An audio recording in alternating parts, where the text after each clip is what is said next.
Welcome, and we will start with our bracha. Baruch atah Adonai Eloheinu melech haolam asher kitshanu b'mitzvotav v'tzivanu la'asok b'divrei Torah. Amen. And the parsha that we're on is Parshat Re'eh, and I'm going to share it on the and as we're sort of moving now that we're on to the fourth parsha of Deuteronomy, around chapter 12, as you can see here, Yud Bet is 12. Moses is starting to become more specific about the commandments. Up to this point, basically, he has been talking in general about being loyal to God and what that loyalty involves, of course, mainly observing the commandments, so the commands of Hashem and the blessing. And he starts off this particular parsha saying, see, Re'eh means to see, I place before you a blessing and a curse, or a curse. And that's the big theme, so to speak, of Deuteronomy, that it's not while the choice is a free choice as to whether or not we choose to serve God or don't. And the reason why we have a choice is that if we do choose to serve God, then we're deserving of reward. And if we choose not to, then we have to face the consequences. And that's a choice for each individual to make. So he is mentioning here, we're in the middle of, obviously, of this chapter, talking about the worship, and essentially how that's to take place. And there's a transitional period from entering the land when they start the conquest of the land. And ultimately, it's going to wind up quite a few years until King Solomon builds the temple. But in the meantime, there is a period of 14 years where basically the ark would appear to be in some encampment, let's say, of the priests. That would make sense. But at that particular point, there is not a shrine, and that at some point there is a shrine, the very first shrine built in Shiloh. That's the first place. And I believe Rashi is going to tell us various other places where there were where the shrine after Shiloh, I think it was in Giv'on, there were various places where this shrine was, and it was a major place. And then finally, after King David basically succeeds in finally completing the conquest and making the land secure, at that point, Solomon, his son, is in a position to build the temple.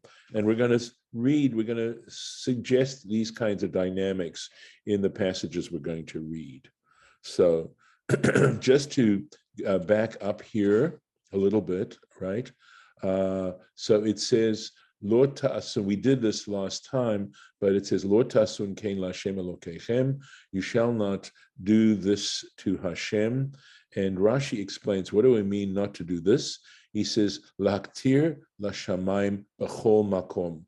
What this means is to just pick any place to put an altar and to make sacrifices. Ki im b'makom asher yivchar, but only in the place which he chooses, right? Here it is. Ki im ala makom asher yivchar Hashem Elokechem, the place which the Lord your God chooses, mikol shiftechem, from all your tribes. And this is a misprint. I double checked, and it should be a sin. The dot should be on this side. Lasum et shmo sham, to place his name there. The shichnot tidrashu, you shall seek out his presence, his shechina, uvata sham, and you should come there. So let's just take a look quickly at the Rashi on this, right?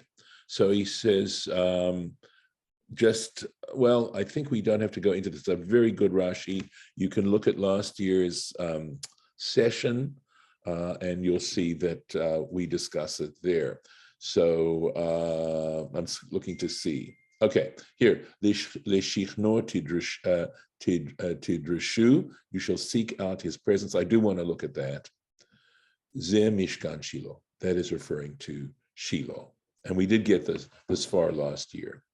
So, Vehevetem shama, and there you shall bring olotechem, your whole offerings, your olot, right? We've discussed these particular types of sacrifices, the zivchechem, and you would say your sacrifices, the et masrotechem, your tithes. Rashi is going to help us understand all these now specific categories of offerings. You should bring them to Shiloh, right? And any subsequent shrine like that. The et trumat yedchem, and the gifts of your hands, that is going to need some explanation, literally. So, the nidrechem, and your offerings made by vows, the nidvotechem, and your free will offerings. So these are both offerings that involve a vow. A neder is when you vow upon yourself to bring a particular sacrifice. And nidava is when you vow to bring a specific animal. That's the difference between a neder and a nidava. Uvechorot, and the firstborn, bekarchem, of your cattle, betzonchem, and your flock. So let's take a look at the Rashi on this. Okay, veziv chechem, and your offerings, your sacrifices. He says, shlamim shel chova. It means, it refers to obligatory whole offerings. So we know that you could basically divide offerings, sacrifices, into two major categories. One category has to do with obligatory offerings. These are offerings that are mentioned in the Torah, which have to do either with time or circumstance. So, for example, if you, on Rosh Hashanah, you had to bring certain offerings. You had to bring a daily offering of a lamb in the morning and a lamb in the evening. These are obligatory offerings. There's also another type of obligatory offering, which is, for example, a sin offering, or under certain circumstances, a thanksgiving offering, which is like a shlamim. Generally, it's a type of shlamim that you are bringing. For example, if you were healed from a very bad illness, you would bring an offering out of thanksgiving. Likewise, a sea voyage, or a long land voyage, or being released from prison. These are all circumstances that are outlined where one is obligated to bring an offering. But then there are also free will offerings, which a person simply chooses to bring out of the goodness of their hearts and their spirit of generosity, but they're not obligatory. Okay. So here's the thing, that these obligatory offerings were brought to the shrines, but we had talked about the bamot, which are high places. That's what the word bama means. And they were all over the place. And they were in operation for a period up until the temple was built by Solomon. And so there were these high places in various locations, and those were not there. You could not bring an obligatory offering to such a place, only to the shrines. So we're getting pretty specific here about how they're to behave and how they're to practice once they get into the land of Israel. So, ma'asrotechem, and your tithes, ma'asar behema, we're talking about a cattle tithe, ma'asar sheni, and the second tithe, there's a tithe that is brought, excuse me, we know that there's a 7-year cycle. In years 1 and 2, second tithe implies there was a first tithe. The first tithe of produce would go to the Leviim. The Levites would receive that first tithe of produce. And in years 1 and 2 and 4 and 5 of that 7-year cycle, okay. In all those years, the Levites would get the first tithe. In the year 7, land became ownerless, and since as such, you can't give tithes if you don't own it, all right, or have some relationship like that to it. Now, in years 1 and 2, And in years 4 and 5, there was a second tithe. So you would tithe the remaining produce and then take it up to Jerusalem to consume it in Jerusalem. And there are various laws involved in that, in redeeming it if the Jerusalem's too far away, etc., etc. So, and in years 3 and 6, that second tithe was called a poor person's tithe, Masar Oni, and that would go to the poor. So this is what he's saying when he says Masar Sheni, the second tithe, le'echol, to consume it, lifnim min hachoma, within the walls, referring to the walls of Jerusalem. Trumat yedchem, so if this is possibly talking about, if it's referring to Shiloh as well, then it has to be, I guess, within the city limits of Shiloh. Trumat yedchem, the offering of your hands, or the gifts of your hands. What are we talking about? Elu bikurim. We're referring here to the bikurim, which are the first fruits. And we're told, the Mishnah, I believe, describes how the farmer would go out to his field and look for the very first ripening of the produce. And he would tie like a scarlet thread around it, or some way to identify it, so that when it came to maturity, he would take that and offer it up. Shene'amar bahem, concerning which is mentioned, and this is later on we're seeing in Deuteronomy chapter 26. It says, V'lakach hakohen, you're supposed to put these particular bikurim in a basket. V'lakach hakohen hatene miadecha, and the priest shall take the basket from your hands. And that's how we know the gift of your hands refers to the bikurim. Okay. Uvechorot bekarchem, right? The firstborn of your flock, of your herd, letitam lakohen, to give them to the priest, vayakrivem sham, and they would also offer them up in the shrine or ultimately in Jerusalem. And of course, standing back and looking at these particular kinds of offerings, it all has to do with the issue of ownership. And to what degree? What is our relationship to our own property and to what we gain in the process of living? And of course, doing this practice is a way of practicing the belief that God ultimately owns everything, owns us, owns our property. It's a way of acknowledging that in practice. Question. Yes. What about the years when there was no Masar Oni? Masar Ani. In other words, the poor people got it for 3 of the years, but what about the other years? Right. So you realize that there were other kinds of gifts to the poor. There was pe'ah, the corner of the field that was left for the poor to glean. There were actually gleanings, right? There's shicha and other kinds of social ways in which the poor were supported, apart from charitable contributions, voluntary charitable contributions. But they were actually, legislated, you might say, right, in the Torah, ways in which the poor were supported.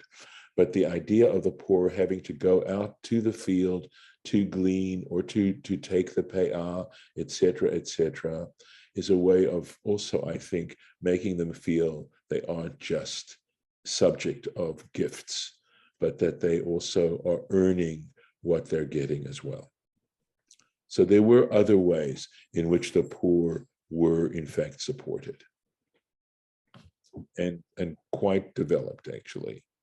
So whether it was the vineyard, there were parts of the vineyard, or lot, other parts of the vineyard, or the pe'ah of the vineyard, and all the various produce. There were ways in which the poor people were to be supported.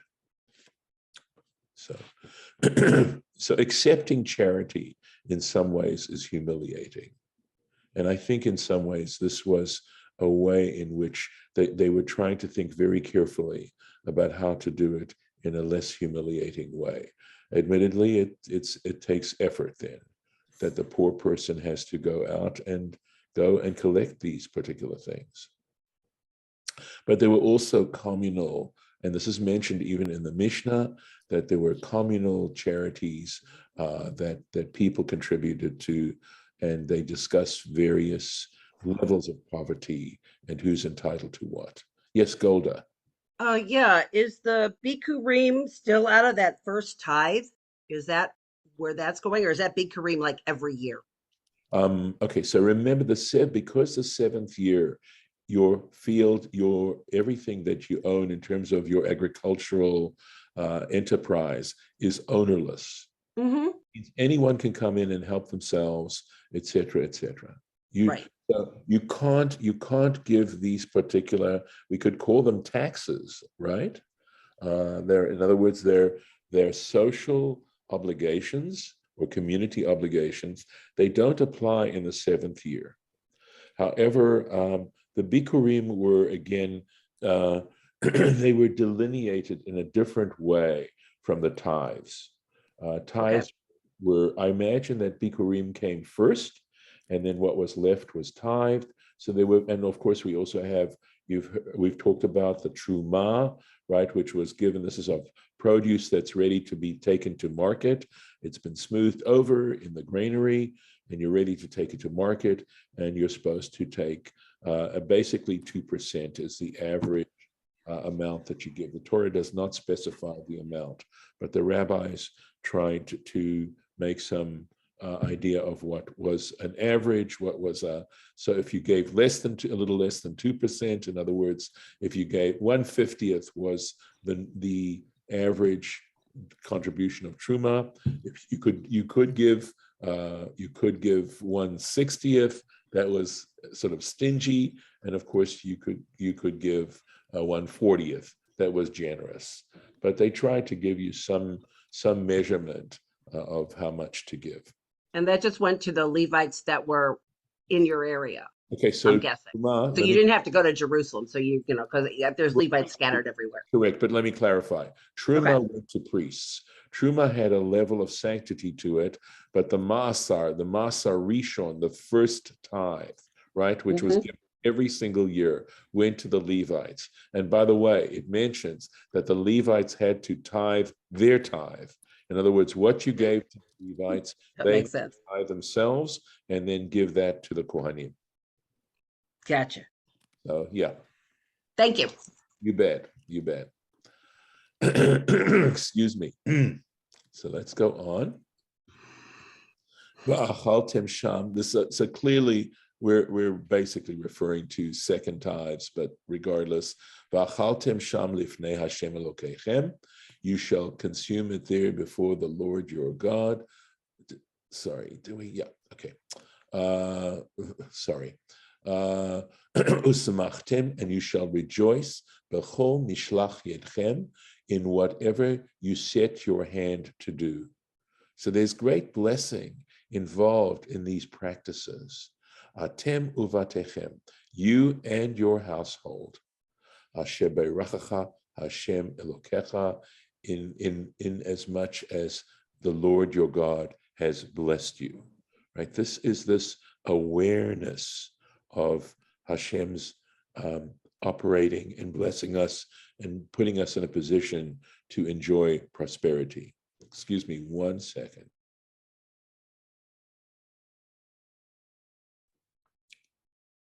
Let's take a look at Rashi here.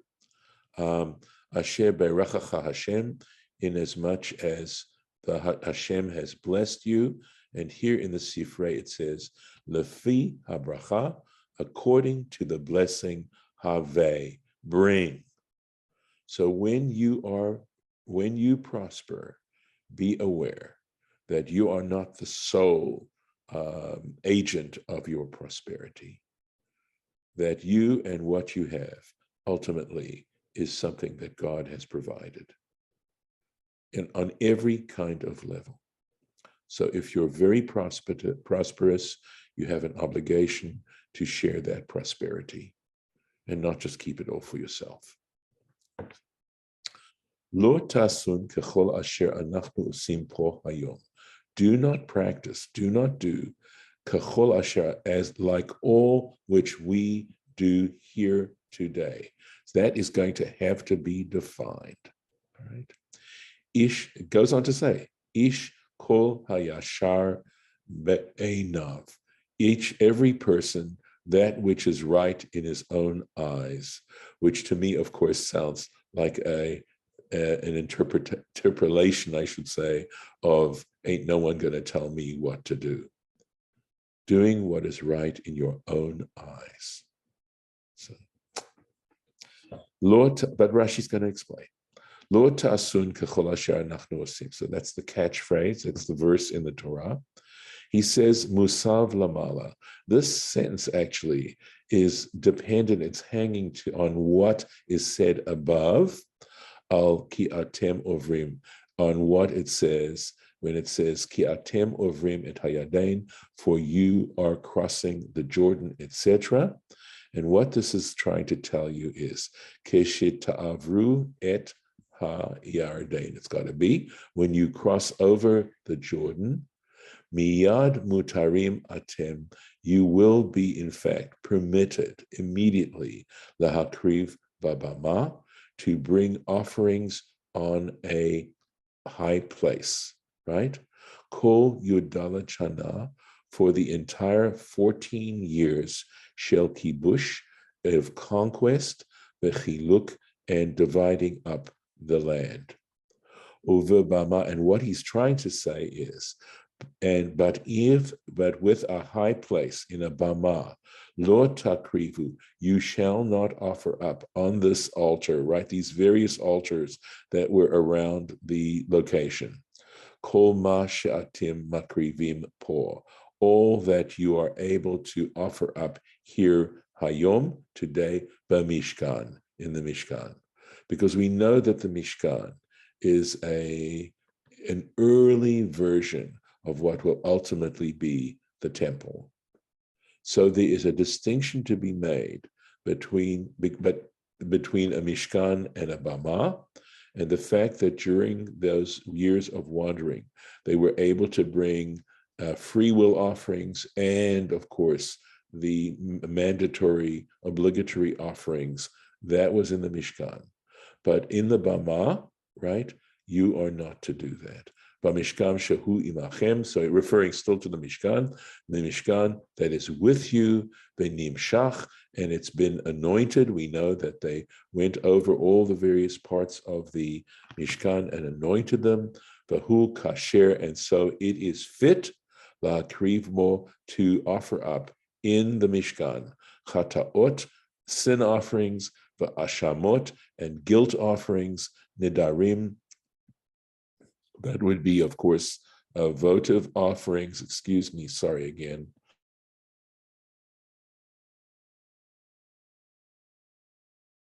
My apologies.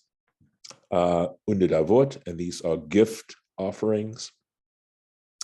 Aval babama, however, in a bama, ein karev, you do not offer up at a bama, at one of these altars, ela hanidar v'hanidav.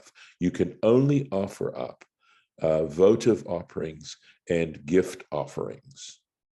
So they are not obligatory. Obligatory offerings you can't bring on a bama.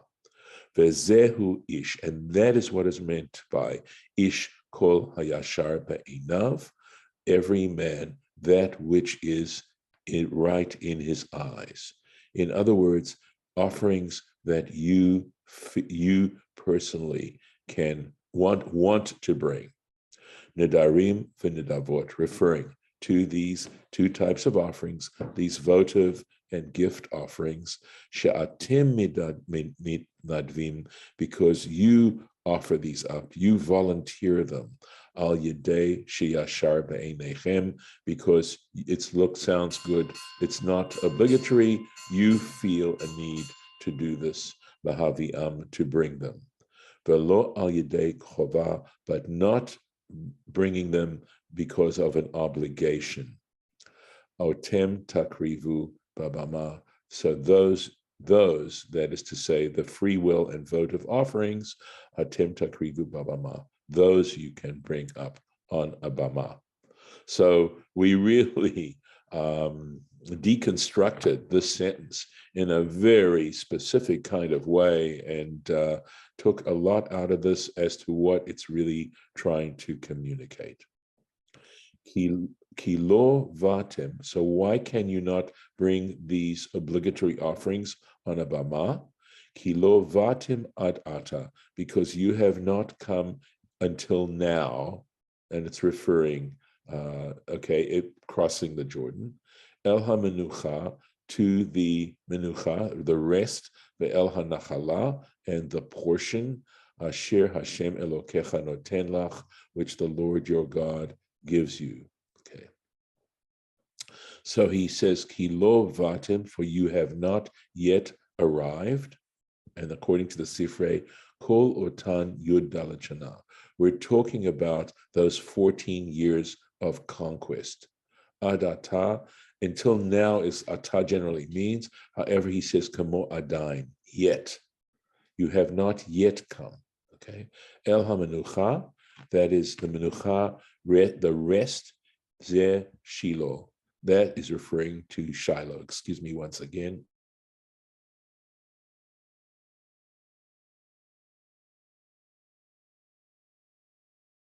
Forgive me, my throat is a little dry, so I'm so sorry. So in other words, you could bring these mandatory offerings at Shiloh and the shrines, at Hanachala, the inheritance, Zo Yerushalayim. That is referring to Jerusalem. So we are looking at these verses, right, in the way our tradition understands these verses. And here is Rashi, clearly filling in stuff we would not have a clue about if he weren't telling us this, and if we hadn't had an opportunity to study the Sifrei or study Tractate Zevachim, one of the tractates in the Talmud, etc.